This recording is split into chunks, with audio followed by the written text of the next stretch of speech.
Assalamualaikum warahmatullahi wabarakatuh. Berjumpa lagi dengan saya Almas Fauzandi, mahasiswa Ubara Bekasi Fakultas Hukum.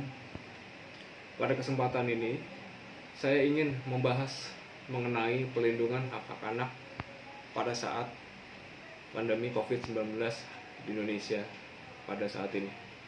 5 pokok bahasan yang ingin saya utarakan yaitu: yang pertama, pengertian pelindungan hak-hak anak dan dasar hukumnya. Yang kedua, penetapan pandemi oleh WHO dan awal mula kasus COVID-19 di Indonesia. Yang ketiga, sikap pemerintah Indonesia menghadapi pandemi COVID-19. Yang keempat, dampak bagi kelompok rentan saat pandemi COVID-19. Dan yang kelima, tindakan yang harus dilakukan oleh pemerintah dalam melindungi hak-hak anak saat pandemi COVID-19. Perlindungan anak adalah segala kegiatan untuk menjamin dan melindungi anak dan hak-haknya agar dapat hidup, tumbuh dan berkembang dan berpartisipasi secara optimal sesuai dengan harkat dan martabat kemanusiaan serta mendapat perlindungan dari kekerasan dan diskriminasi. Dasar hukumnya ada 3. Yang pertama, pasal 28B ayat 2 Undang-Undang Dasar 1945. Yang kedua, pasal 76I Undang-Undang Nomor 35 Tahun 2014 atas perubahan Undang-Undang Nomor 23 Tahun 2002 tentang Perlindungan Anak. Ketiga, pasal 2 Undang-Undang Nomor 4 Tahun 1979 tentang Kesejahteraan Anak. Pasal 8B ayat 2 menjelaskan bahwa setiap anak berhak atas kelangsungan hidup, tumbuh dan berkembang, serta berhak atas perlindungan dari kekerasan dan diskriminasi.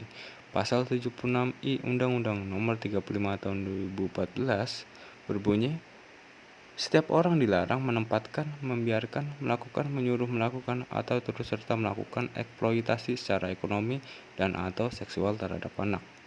Pasal 2 Undang-Undang Nomor 4 Tahun 1949 berbunyi, yang pertama, anak berhak atas kesejahteraan, perawatan, asuhan, dan bimbingan berdasarkan kasih sayang baik dalam keluarganya maupun di dalam asuhan khusus untuk tumbuh dan berkembang secara wajar. Yang kedua, anak berhak atas pelayanan untuk mengembangkan kemampuan dan kehidupan sosial sesuai dengan kebudayaan dan kepribadian bangsa untuk menjadi warga negara yang baik dan berguna. Yang ketiga, anak berhak atas pemeliharaan dan perlindungan baik semasa dalam kandungan maupun sesudah dilahirkan. Anak berhak atas perlindungan terhadap lingkungan hidup yang dapat membahayakan atau menghambat pertumbuhan dan perkembangannya dengan wajar. Penetapan pandemi dan awal mula kasus COVID-19 Indonesia. Saya mengutip dari pernyataan WHO yang telah resmi mengumumkan wabah COVID-19 sebagai pandemi global. Hal ini diumumkan pada hari Rabu, tanggal 11 bulan 3 2020 malam. WHO telah mendefinisikan bahwa pandemi COVID-19 ini sebagai penyebaran penyakit baru ke seluruh dunia. Kemudian, awal mula kasus COVID-19 Indonesia, kasus pertamanya yaitu sejak pasien pertama diumumkan oleh Presiden Jokowi pada tanggal 2 Maret 2020. Dua orang ini terkena corona setelah berinteraksi dengan warga Jepang, kemudian positif terkena corona. Data terbaru pada hari Jumat 10 Juli 2020, perkembangan kasus COVID di Indonesia semakin hari semakin meningkat, khususnya kemarin meningkat tajam dengan penambahan kasus 2.657 kasus dengan total terkonfirmasi 70.736 yang positif corona di Indonesia. Kemudian dalam perawatan terdapat 34.668. Yang sembuh juga lumayan banyak. Terdapat 32.651 orang yang telah sembuh. Yang meninggal sebanyak 3.417. Ini adalah data resmi dari website gugus tugas Indonesia. Kemudian peta sebaran pendataan COVID seglobal atau sedunia, Indonesia sendiri menempati posisi 26 di bawah Swedia dengan 74.333 kasus dan di atas Irak. Irak sendiri memiliki kasus 69.612. Indonesia sendiri di negara Asia Tenggara merupakan paling tinggi dengan penyebaran COVID tertinggi di Asia Tenggara. Kemudian apa sikap pemerintah Indonesia menghadapi pandemi COVID-19 ini? Seiring berjalan waktu dengan penambahan kasus COVID yang semakin hari semakin meningkat yang terjadi di Indonesia, dan kemudian pemberitaan media nasional yang mengenai wabah ini seakan tak pernah surut dan tak pernah habisnya. Kala itu pemerintah memilih untuk memperlakukan pembatasan sosial berskala besar atau PSBB sejak tanggal 31 Maret lalu melalui peraturan pemerintah nomor 21 tahun 2020 selama 3 bulan sebelum diterapkannya new normal. Kebijakan ini diterapkan di Indonesia yaitu yang pertama, terjadinya karantina bagi orang-orang yang diduga terinfeksi. Yang kedua, adanya pembatasan perjalanan domestik dan internasional. Yang ketiga, larangannya berkumpul dalam kelompok dan keramaian. Serta yang keempat, adanya penutupan sekolah, pabrik, restoran, dan ruang publik. Kemudian, apa sih dampak bagi kelompok rentan pada saat pandemi COVID-19, khususnya anak-anak ini? Direktur Eksekutif UNICEF telah mengimbau pemerintah Indonesia agar menyadari bahwa anak-anak adalah korban yang tidak terlihat, mengingat adanya dampak jangka pendek dan panjang terhadap kesehatan, kesejahteraan, perkembangan, dan masa depan anak. Pernyataan sikap tersebut menyajikan gambaran dampak sosioekonomi terhadap anak-anak di Indonesia yang ditimbulkan dari pandemi COVID-19 ini. Dampak tersebut dapat dikelompokkan menjadi 4 kategori. Yang pertama yaitu krisis kemiskinan anak. Sebelum adanya COVID-19 pada tahun 2019 sendiri, sekitar 10% dari populasi Indonesia hidup dalam kemiskinan ekstrim. Kemudian ditambah pada saat pandemi COVID-19 ini yang meningkat tajam hingga 13%, terutama anak-anak dan remaja. Kemudian krisis pembelajaran. Lebih dari 120 negara telah memberlakukan pembatasan interaksi sosial melalui penutupan sekolah. Dalam hal ini berdampak pada 1,6 juta siswa di seluruh dunia.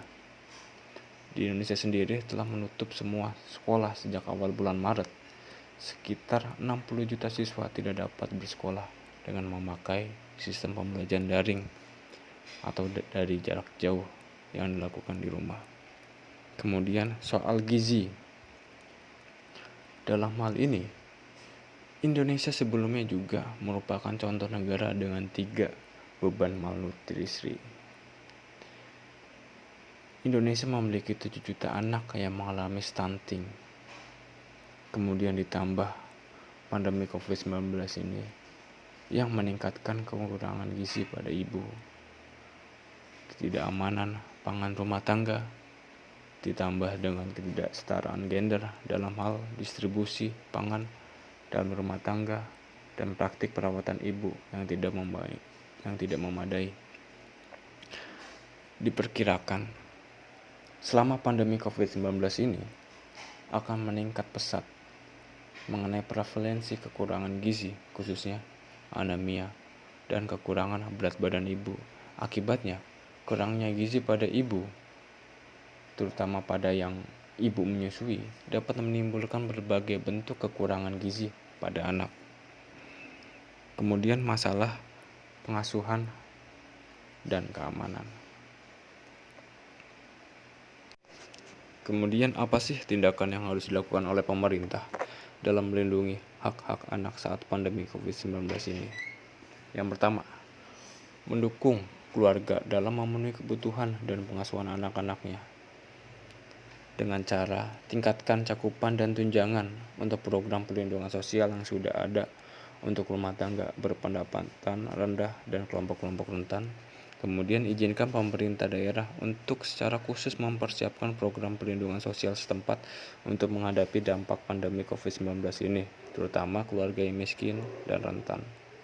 Kedua, mendukung keluarga untuk memenuhi kebutuhan gizi anak-anaknya dengan cara sosialisasikan pedoman dan alat untuk mendukung kelanjutan layanan perbaikan gizi yang penting bagi remaja, wanita, usia subur, ibu hamil, dan balita, termasuk pemantauan dan penyuluhan terkait pertumbuhan, pemberian suplemen zat gizi mikro, konseling mengenai pola makan ibu dan bayi, serta pemberian makan dan biskuit energi tinggi bagi anak usia dini. Kemudian yang ketiga, memastikan anak-anak terus belajar dengan cara berbanyak opsi pembelajaran dari rumah, termasuk solusi untuk tidak memerlukan dan hanya memerlukan sedikit teknologi, serta pastikan opsi tersebut dapat diakses oleh semua anak di Indonesia. Kemudian perkenalkan upaya terarah untuk mengatasi berbagai hambatan pembelajaran, khususnya bagi anak-anak penyandang disabilitas. Keempat, melindungi anak-anak dari kekerasan, eksploitasi, dan pelecehan dengan cara berikan dukungan kesehatan mental dan psikologi bagi anak-anak, remaja, dan keluarga di rumah dan di lembaga pengasuhan untuk menekan tingkat stres dan stigma. Kemudian memberikan perlindungan anak dan perlindungan sosial bagi anak-anak terdampak COVID-19, yaitu anak-anak yang dikarantina, dirawat di rumah sakit, ditinggalkan orang tua atau pengasuh, atau yang tidak mendapatkan perlindungan secara memadai. Kemudian yang terakhir, mengalokasikan dana bagi anak-anak. Ini sangat penting. Dengan cara pemotongan dana perlu dipastikan tidak mengganggu layanan yang telah disediakan untuk anak-anak di sektor pendidikan dan sosial, terkhusus untuk kelompok yang rentan, yaitu anak-anak dan keluarga yang tidak mampu.